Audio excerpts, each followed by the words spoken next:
रहीम अस्सलाम वालेकुम। आप मेरे यूट्यूब चैनल देख रहे हैं और मैं अदिल मुमताज़ और मेरे साथ मौजूद हैं साद उमर। आप अक्सर ख़बरों में सुनते हैं, न्यूज़पेपर में पढ़ते हैं FATF के बारे में। आखिर FATF है क्या, इसके बारे में साद उमर से जानेंगे। साथ सबसे पहले तो ये बताएं कि FATF आखिर है क्या। बहुत शुक्रिया दिल। FATF जब ये अभी पाकिस्तानी अवाम ने तो मेरे ख्याल में बहुत सारे लोगों को FATF का नहीं पता होगा। लेकिन FATF एक इंटर गवर्नमेंटल ऑर्गेनाइजेशन है जो 37 ममालिक हैं, दुनिया के बड़े और तरक्की याफ्ता ममालिक हैं। उन्होंने ये बनाई थी 1989 में।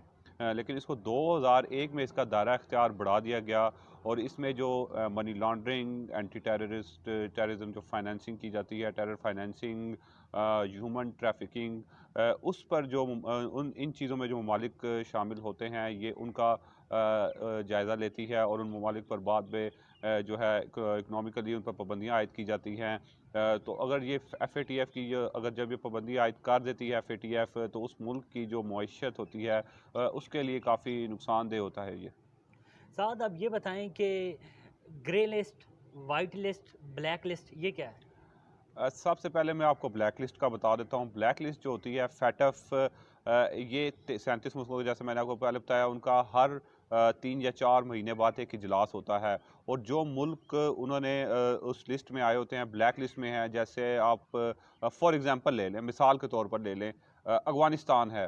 अफ़गानिस्तान में अभी टेररिस्ट बहुत सारे हैं, वहाँ पर टेरर हब हैं, जंगें हो रही हैं, वहाँ पर जो है ड्रग्स जो है वो बिकती है, आती है, वहाँ से स्मगलिंग होती है। तो वो मुल्क ब्लैक लिस्ट में है। ब्लैक लिस्ट का मतलब होता है जो इस मुल्क में ये जराइम बहुत इजीली हो रहे हैं और वो हेवन है उन जराइम का। यानी आप उन कह लें वो जन्नत है उन जराइम की, जैसे जिसमें ह्यूमन ट्रैफिकिंग, किडनैपिंग, वहाँ पर टेररिस्ट आ रहे हैं, वहाँ पे उन्होंने सेफ हेवन्स बनाए हुए हैं। इसके अलावा मनी लॉन्ड्रिंग हो रही है, गैर कानूनी तरीके से पैसा आ रहा है, जा रहा है वहाँ से।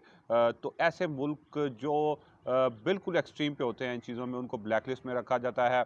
फिर ग्रे लिस्ट होती है। ग्रे लिस्ट वो ममालिक होते हैं जो इन चीज़ों से जैसे कि पाकिस्तान अभी ग्रे लिस्ट में है। पाकिस्तान ग्रे लिस्ट में इस तरह है कि पाकिस्तान के जो कुछ इलाके थे उन पर पहले टेररिज्म जो काफ़ी उन्होंने पनाह ली हुई थी, और ऑपरेशन रद्दुल फसाद, ज़रब अज़ब से पहले किस तरह पाकिस्तान में ये टेरर अटैक्स भी होते थे, उसके हवाले से पाकिस्तान के ऊपर जो मनी लॉन्ड्रिंग का एक इल्ज़ाम लगता रहा। और इस पे इस तरह ये पाकिस्तान ग्रे लिस्ट में आ गया। सॉरी, मैं आपको एक चीज़ और बताना चाह रहा था कि कोई मुल्क ऐसे ही नहीं ये ग्रे लिस्ट या ब्लैक लिस्ट में आ जाता। इस पे भी बहुत लॉबी होती है। अब पाकिस्तान अगर ग्रे लिस्ट में है तो इसमें भारत अपनी पूरी लॉबी इस्तेमाल कर रहा है कि पाकिस्तान ब्लैक लिस्ट में चला जाए, और इसी तरह पाकिस्तान भी अपनी वहाँ पर अपना असर व रसूख इस्तेमाल कर रहा है कि पाकिस्तान या तो ग्रे लिस्ट में रहे या ग्रे लिस्ट से बाहर आ जाए। जैसे पाकिस्तान के ममालिक हैं, तुर्की है, चीन है, मलेशिया है। इसी तरह भारत अपना इस्तेमाल करता है। अमेरिका की उसके जो है पुष्पनाही हासिल है, लेकिन अमेरिका के क्योंकि पाकिस्तान के साथ भी मफादात हैं, तो अमेरिका उस तरह भी इंडिया को पुश बैक नहीं कर रहा, इंडिया की इतनी पुष्पनाही नहीं कर रहा। लेकिन वो देख रहा है कि पाकिस्तान भी ग्रे लिस्ट में रहे और पाकिस्तान पर अपना जो है प्रेशर बनाया जा सके, प्रेशर बिल्ड किया जा सके। क्योंकि अगर पाकिस्तान अगर ब्लैक लिस्ट में चला गया तो पाकिस्तान का रुपया आज अगर डॉलर के मुकाबले में 158 या 160 पे ट्रेड हो रहा है, तो ये आप दिल से बात का ऐसे हिसाब लगा सकते हैं कि यही रुपया 250 या 300 रुपये में चला जाएगा अगर पाकिस्तान ब्लैक लिस्ट में आ जाता है। और फिर पाकिस्तान इंपोर्ट नहीं कर सकता, पाकिस्तान एक्सपोर्ट्स नहीं कर सकता, पाकिस्तान को एक तीसरे ममालिक का सहारा लेना पड़ेगा, तीसरे मुल्क का। फॉर एग्जांपल मैं अगर आपको कहता हूँ कि पाकिस्तान ने अगर कोई चीज़ बरतानिया भेजनी है, तो पहले तो पाकिस्तान यहाँ से डायरेक्ट बरतानिया को एक्सपोर्ट कर देता है, और जब बरतानिया से अगर इंपोर्ट आनी है तो वो डायरेक्ट आ जाती है।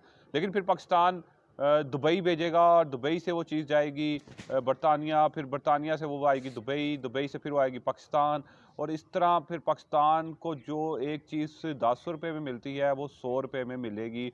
और वो उसका जो पाकिस्तान का मुआशी खसारा है, इंपोर्ट्स एक्सपोर्ट्स, फिर पाबंदियाँ, तो इस तरह जो मुल्क ब्लैक लिस्ट में चले जाते हैं उन पर ये बहुत ज़्यादा उनको नुकसान होता है माशी तौर पर। अब सर वाइट वाइट लिस्ट है और क्या, वाइट वाइट लिस्ट से वो मुल्क होते हैं जो क्लियर होते हैं। वाइट लिस्ट एज जैसे हम बाकी जो उस मुल्क को मतलब अभी ग्रे लिस्ट से पाकिस्तान बाहर आ जाता है, तो इसका मतलब पाकिस्तान को जो अहदाफ दिए गए थे कि फैटफ की तरफ से कि ये आप अहदाफ पूरे करें, इसके बाद आपको वाइट लिस्ट में किया जाएगा, जिसमें टेररिस्ट फाइनेंसिंग थी, मनी लॉन्ड्रिंग थी, पाकिस्तान में जो गैर कानूनी सरगर्मियाँ हो रही थी, पैसा बाहर जा रहा था, कुछ जो अगर दुनिया के मुताबिक अगर आप देखें तो, क्योंकि इस सब्जेक्ट में बड़ी चीज़ें वास्ट है, ये बहुत ज़्यादा बड़ा एक बहस हो सकती है इस पे, ये छोटी चीज़ें नहीं हैं। इस पे फिर दहशतगर्द हैं जो पाकिस्तान में पनाह लिए हुए हैं, उनको आप निकालें, उनको गिरफ़्तार करें।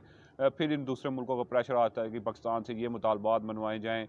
तो इस तरह अगर ये चीज़ें होती हैं, लेकिन सिंपल इज़ दैट कि अगर आपके पाकिस्तान ने वो मुतालबात पूरे कर लिए हैं, और होपफुली पाकिस्तान ने 21 कर लिए थे, और फिर पाकिस्तान को 4 माह की मोहलत दी गई थी, आप और क्या अभी समझते हैं कि ये जो FATF का इजलास है, इसमें पाकिस्तान वाइल्ड लिस्ट में आ जाएगा?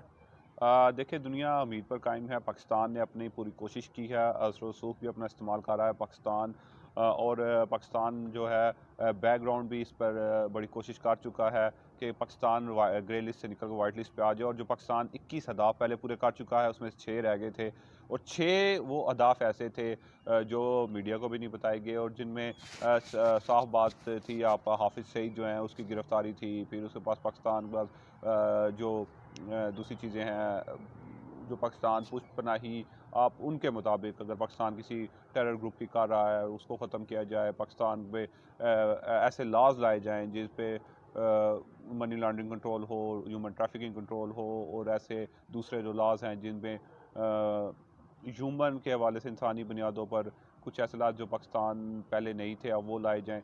तो इस तरह की एक खिचड़ी सी बनी हुई है कि वो पूरे किए जाएँ, लेकिन पाकिस्तान काफ़ी हद तक वो चीज़ें पूरी कर चुका है। बस अल्लाह करे कि पाकिस्तान ग्रे लिस्ट से निकल कर वाइल्ड लिस्ट में आ जाए। नाज़रीन, उम्मीद है आपको हमारी ये वीडियो पसंद आई होगी। मज़ीद वीडियोज़ के लिए हमारे चैनल को सब्सक्राइब कीजिएगा और कमेंट में अपनी फ़ीडबैक से भी आगाह कीजिएगा।